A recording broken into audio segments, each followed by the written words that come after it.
Salam Film Investor. Kali ini saya akan membahas 6 saham yang harganya di bawah Rp500 per lembar saham, berfundamental bagus, PBV-nya masih sangat murah, dan layak untuk dikoleksi pada tahun 2021 ini. Kriteria yang saya gunakan untuk men-screening 6 saham ini diantaranya: yang pertama, harga nominal sahamnya harus di bawah Rp500 per lembar saham. Alasan yang pertama, dengan nominal saham Rp500 per lembar saham, investor tidak perlu mengeluarkan uang yang banyak untuk mendapatkan saham yang berkualitas. Alias, saham ini cocok untuk investor retail yang berkantong pas-pasan. Lalu, alasan yang kedua, biasanya saham dengan rentang harga Rp50 sampai dengan Rp100 per lembar punya pergerakan harga saham yang cukup besar presentasinya sehingga dapat menghasilkan cuan kita. Kriteria yang kedua, mempunyai PBV di bawah 1 kali. 6 saham yang saya screening ini rata-rata merupakan saham second liner. Saham seperti ini memang harusnya memiliki PBV di bawah 1 atau dihargai di bawah ekuitasnya pada saat kita membelinya.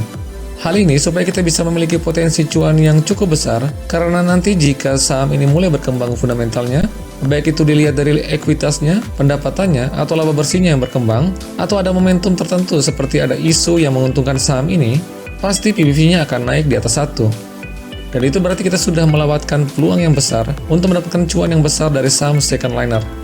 Kriteria yang ketiga, memiliki ROE di atas 10%. Bagi Anda yang belum paham apa itu ROE atau Return on Equity, biar saya jelaskan sedikit saja. Return on Equity atau ROE adalah suatu rasio yang mengukur tingkat efektivitas manajemen perusahaan dalam menghasilkan laba. ROE didapat dari laba bersih dibagi ekuitas. Jadi bahasa sederhananya begini, emiten yang saya pilih ini pandai menghasilkan laba. Artinya, kinerja manajemennya memang baik dan bisnisnya juga memang bagus. Kriteria nomor 4, emiten ini harus punya fundamental yang baik. Di antaranya minimal tahun 2020, laporan keuangan terbarunya membukukan keuntungan dan mempunyai tingkat hutang yang sehat.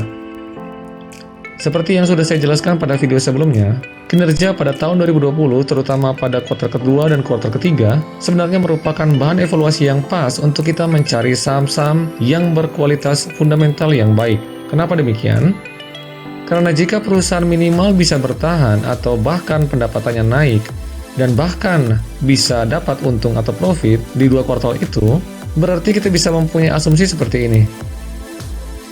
Di masa krisis saja, kinerja perusahaan ini tetap bagus. Apalagi saat krisisnya sudah berlalu, pasti akan lebih bagus lagi. Bagaimana menurut Anda? Masuk akal kan asumsi saya ini? Oke, itu semua kriteria yang saya gunakan untuk mendapatkan 6 saham terbaik ini. Tapi ingat, keputusan sepenuhnya ada di tangan Anda. Jangan Anda membeli saham hanya karena Anda menonton video ini. Saya akan melengkapi analisa setiap saham ini dengan satu atau beberapa aspek atau isu atau sentimen negatif supaya penilaiannya bisa berimbang. Nah, sebelum kita lanjutkan, ada baiknya Anda subscribe dulu channel ini sebagai bentuk dukungan Anda terhadap channel Leo Sumadi. Oke, kita mulai dengan emiten yang pertama, yaitu Buana Lintas Lautan dengan kode saham BUL. Buana Lintas Lautan adalah perusahaan jasa transportasi kapal spesialis pengangkut minyak, gas, dan bahan-bahan kimia. Saat ini perusahaan mengoperasikan 28 kapal tanker, 3 kapal tanker gas, 1 kapal FPSO, 1 tanker kimia. Saat ini Buana Lintas Lautan tercatat memiliki kapasitas angkut terbesar di Indonesia dengan kapasitas sebesar 2,3 juta DWT. BUL saat ini memiliki manajemen yang baik ditandai dengan ROE yang sebesar 15% sampai dengan akhir tahun 2020 yang lalu. Pada kuartal ketiga tahun 2020, total aset BUL mencapai sebesar 719 juta US dollar. Jumlah ini mengalami peningkatan drastis sebesar 30% dari kuartal ketiga tahun 2019 yang sebesar 550 juta US dollar. Peningkatan ini berasal dari adanya penambahan kapal tanker untuk mengangkut minyak sebanyak 8 unit pada kuartal pertama tahun 2020. Sampai kuartal ketiga tahun 2020, total ekuitas BUL sebesar 332 juta US dollar. Jumlah ini naik sebesar 17% dari kuartal ketiga tahun 2019 yang sebesar 282 juta US dollar. Kenaikan ini dipicu karena adanya penambahan saham yang sebesar 2,9 miliar lembar pada bulan Juli tahun 2020. Lalu kita lihat kesehatan keuangannya. Total hutang Bull sebesar 380 juta US dollar sampai dengan kuartal ketiga tahun 2020. Jumlah ini lebih besar dari ekuitasnya yang sebesar 332 juta US dollar. Sekilas porsi hutang seperti ini agak kelihatan berisiko. Tapi jika kita bandingkan antara hutang jangka pendeknya yang sebesar 123 juta US dollar, sedikit lebih kecil dari aset lancarnya yang sebesar 137 juta US dollar. Komposisi hutang seperti ini menunjukkan solvabilitas yang cukup baik dari Bull karena risiko gagal bayar hutang jangka pendeknya dapat cover yang lebih besar dari aset lancarnya. Yang terpenting di sini adalah jelas untuk apa perusahaan mengambil hutang. Nah, menurut keterangan dari perusahaan, hutang ini digunakan untuk menambah 8 unit kapal tanker minyak untuk memenuhi pesanan klien. Nah, menariknya, sebagian besar pesanan ini merupakan time charter. Artinya kapal yang dibeli ini sudah punya penyewa dalam jangka panjang. Jadi asas manfaat dan keuntungan membeli kapal ini sudah ada. Jadi bukan hanya asal beli tanpa ada perhitungan yang menguntungkan perusahaan. Lalu kita lihat juga kuartal ketiga tahun 2020, Bull berhasil memperoleh pendapatan sebesar 144 juta US dollar. Jumlah ini naik sebesar 94% dari kuartal ketiga tahun 2019 yang sebesar 74 juta US dollar. Pada tahun 2020 ini, Bull mendapat kontrak time charter yang lumayan besar dari klien di luar negeri, di antaranya dari Maersk Tanker dan Trafigura Maritim. Sebagai perbandingan, pada tahun 2019, proporsi kontrak time charter Bull 95% dari klien di Indonesia, yang sebagian besar berasal dari Pertamina, dan hanya 5% yang dari luar negeri. Tapi pada tahun 2020, komposisi ini mengalami perubahan yang besar, yaitu 60% dari dalam negeri dan 40% dari klien luar negeri. Pada kuartal ketiga tahun 2020, Bull berhasil mencatatkan laba sebesar 41 juta US dollar. Jumlah ini naik sebesar 192% dari kuartal ketiga tahun 2019 yang sebesar 14 juta US dollar. Pertumbuhan laba ini terbilang fantastis melihat situasi krisis yang terjadi pada tahun 2020 yang lalu. Nah, berikut ini adalah valuasi saham Bull sampai dengan saat video ini dibuat. PR dan PBV Bull masing-masing sebesar 5,16 kali dan 0,77 kali. Sebagai perbandingan, PR dan PBV dari perusahaan kapal sejenis dengan Bull antara lain kita perhatikan Sochi dengan PR dan PBV masing-masing 30,10 kali dan 0,31 kali. Lalu PSSI dengan PR dan PBV masing-masing 12,23 kali dan 0,83 kali. Lalu ada SMDR 9,71 kali dan 0,40 kali. Jika Anda bisa mendapatkan saham yang lebih murah dari Bull, bisa tulis di kolom komentar di bawah ini.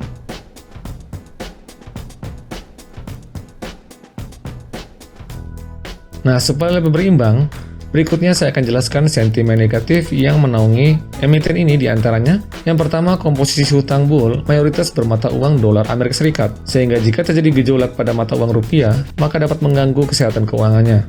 Tapi karena sebagian besar pendapatan dari Bull juga diterima dalam bentuk dolar, maka hal ini menjadi tidak terlalu mengkhawatirkan lagi. Buktinya, walaupun pada tahun 2020 terjadi gejolak pada rupiah yang sempat menyentuh angka 16.000 per dolar, tapi nyatanya kondisi keuangan Bull masih baik-baik saja, malahan tambah bagus.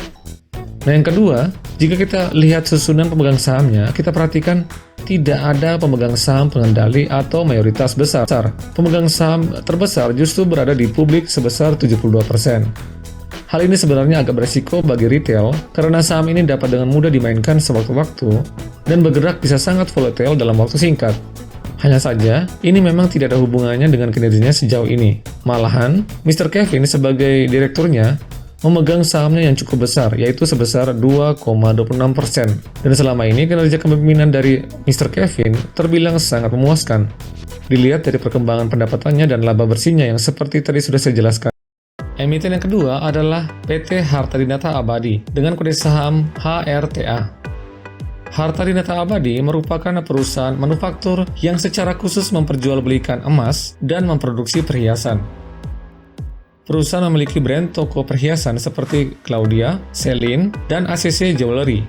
Harta Dinata juga membuka franchise bisnis toko retail perhiasan dengan brand ACC. Langkah ini dilakukan untuk mendukung penjualan grosir dari perseroan. Jadi di samping perusahaan juga mempunyai toko emasnya sendiri, perusahaan juga menjalin kerjasama dengan investor yang ingin memiliki usaha toko emas dengan sistem franchise. Sampai Juni 2020, perseroan sudah memiliki 49 cabang toko perhiasan dengan brand ACC yang tersebar di berbagai wilayah di Indonesia.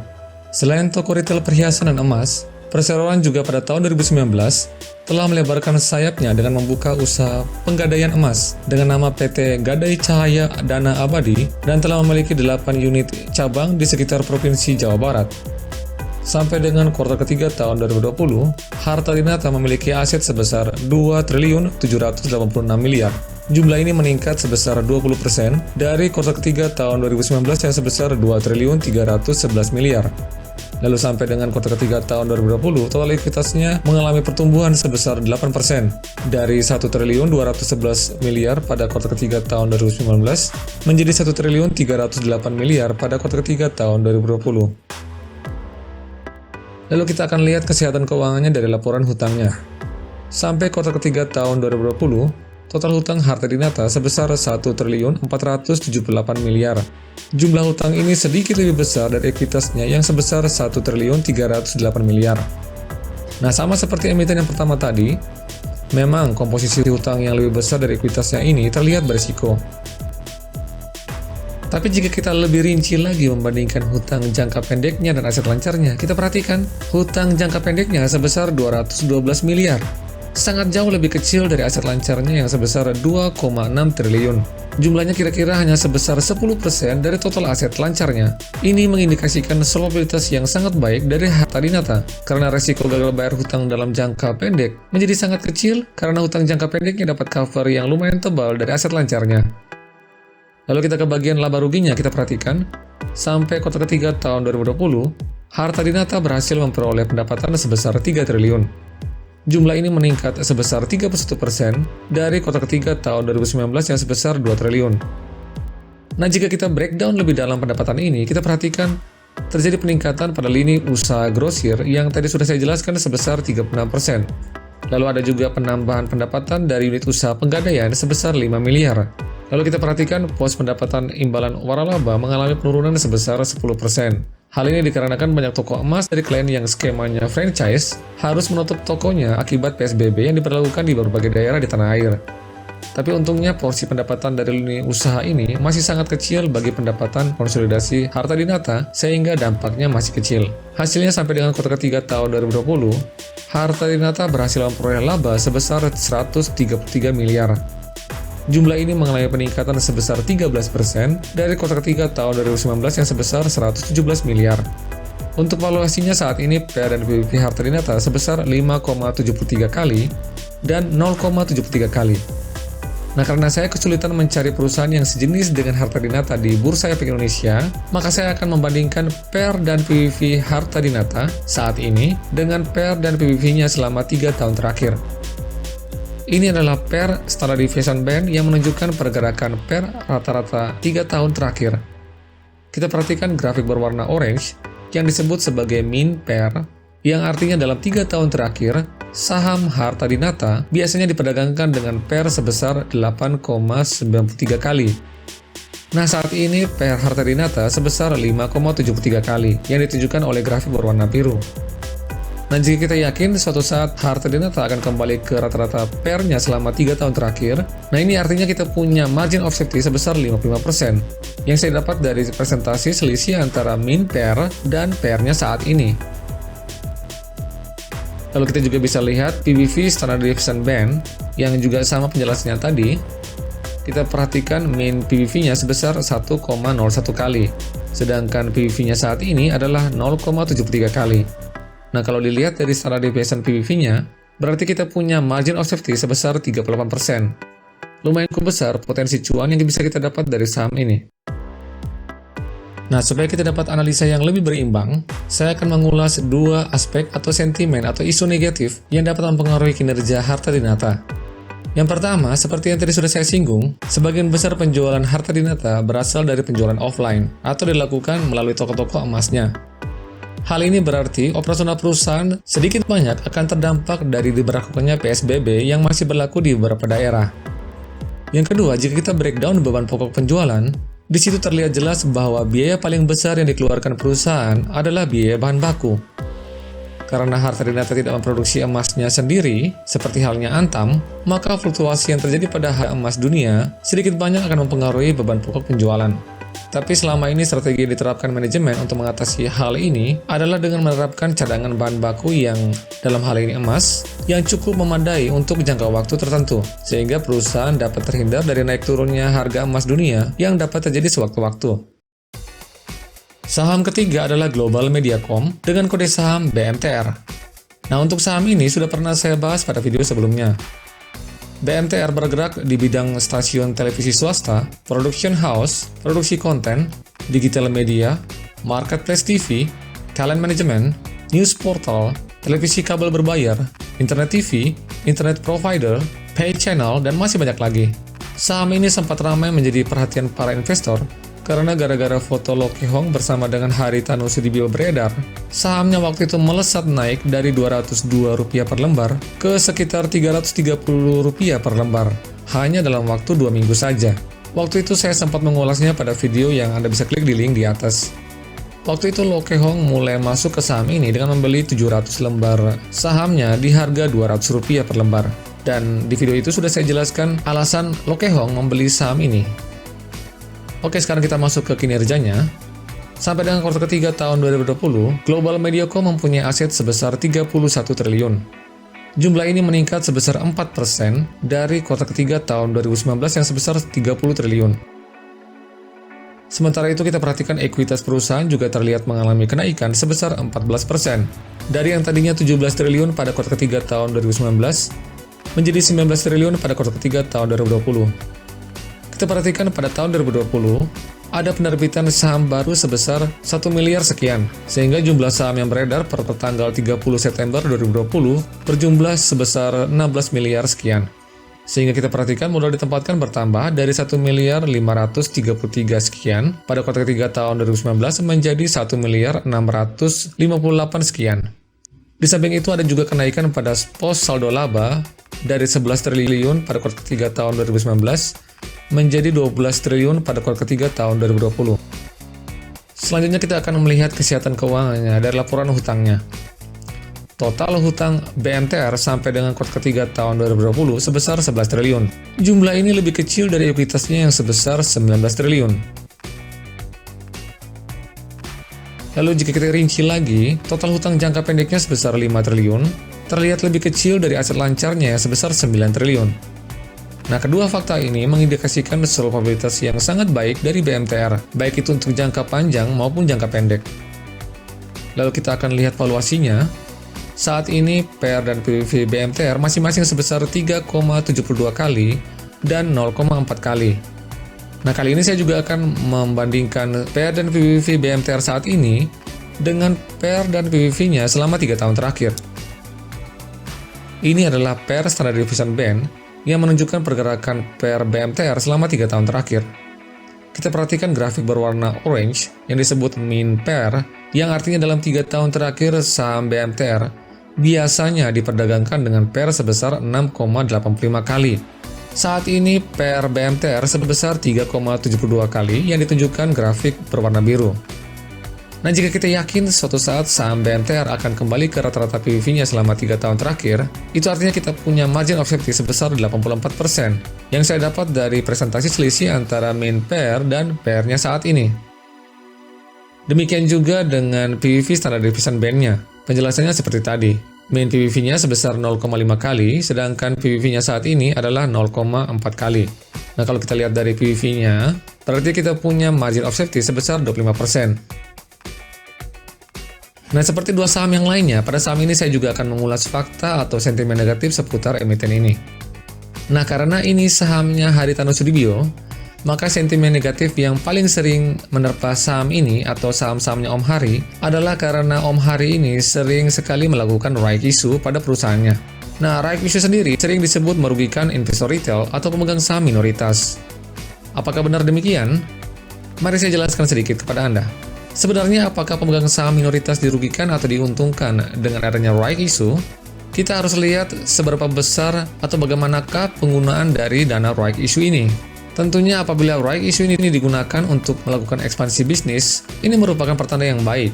Akan tetapi apabila dana dari hasil right issue ini digunakan untuk membayar hutang, apalagi bila digunakan untuk transaksi afiliasi, ini bisa menjadi sinyal bahwa dana investor tidak digunakan dengan baik.